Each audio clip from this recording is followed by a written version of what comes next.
لو جی، ایک اور وہ کارنامہ ہو گیا جس کے متعلق ہماری سرکار کو لگتا تھا کہ یہ بھی نہیں ہوگا۔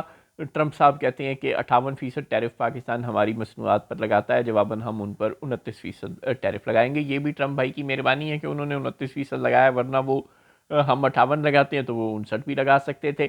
لیکن پاکستان کی سرکار کو لگتا تھا کہ ایسا کچھ نہیں ہوگا، چونکہ ہم غریب ملک ہیں، چھوٹا سا ملک ہے، ہماری چھوٹی سی معیشت ہے، اور ہماری جو امریکہ کو ایکسپورٹس ہیں ان کی تعداد بہت تھوڑی ہے۔ ظاہر ہے امریکہ بڑا ملک ہے، اور جو چین اور روس اور سعودی عرب جیسے بڑے بڑے ممالک ہیں وہ اور کینیڈا اور برطانیہ اور فرانس اور یورپی یونین کے دیگر ممالک، وہ بلینز آف ڈالرز کی مصنوعات ہر سال امریکہ کو فروخت کرتے ہیں، اور امریکہ سے ایسے ہی بڑی مقدار میں مصنوعات خریدتے بھی ہیں۔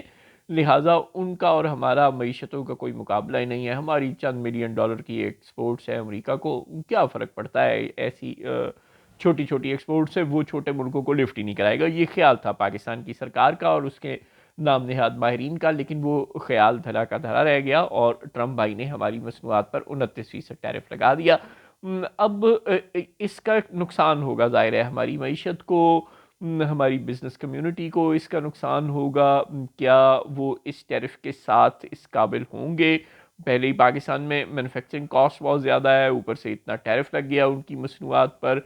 کیا اب وہ امریکہ کو اپنی اشیاء فروخت کرنے کے قابل ہوں گے؟ اور اگر وہ اپنی اشیاء فروخت کرنا جاری رکھیں گے تو پھر کیا حکومت پاکستان ان کو ریبیٹ دیا کرے گی جیسے چینی کی ایکسپورٹ پر دیتی ہے، اور بہت سی چیزوں کی ایکسپورٹ پر ریبیٹ دیتی ہے وہ اپنے ایکسپورٹرز کو؟ اگر ایسا کرے گی تو کیا یہ پاکستان کے لیے ایک اور سفید ہاتھی ایکسپورٹرز بھی بن جائیں گے؟ یہ کیسا ملک ہے پاکستان جہاں پر ایکسپورٹ کرنے کا بھی حکومت کو نقصان ہوتا ہے، غضب خدا کا۔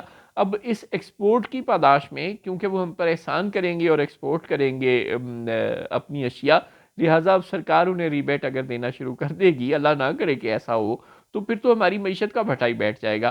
لہٰذا خدا نہ کرے کہ پہلی بات تو کہ اس طرح کا کوئی جاہلانہ سلوشن نکالا جائے ان تاجروں کے نقصان کو، ان صنعت کاروں کے نقصان کو پورا کرنے کے لیے۔ اور اگر یہ امریکہ کو اپنی مصنوعات اتنے بھاری ٹیرف کے ساتھ فروخت کرنا افورڈ نہ کریں تو پھر کیا کوئی نئی منڈیاں ہم تلاش کر رہے ہیں؟ یہ وہ سوال ہے جو کئی سال سے ہمارے سامنے تمام معاشی ماہرین رکھ رہے ہیں کہ پاکستان کے تمام قونصل خانے، تمام سفارت خانے صرف بھنگ پی کر سوئے ہوئے ہیں، اور وہ پوری دنیا میں ہمارے کمرشل اتاشی کوئی کام کرتے ہوئے نظر نہیں آتے۔ خدا را اپنے سفارت خانوں کو متحرک کریں، بیرون ملک پاکستانی کمیونٹی کے ساتھ انگیج کریں اور نئی منڈیاں تلاش کریں، ورنہ اس ٹیرف وار میں چین، روس، امریکہ، یورپی یونین کے ممالک تو ایک دوسرے کا مقابلہ کر لیں گے، ہم شاید اتنے تگڑے نہیں ہیں کہ اس جنگ میں کسی بڑے ملک کا مقابلہ کر سکیں۔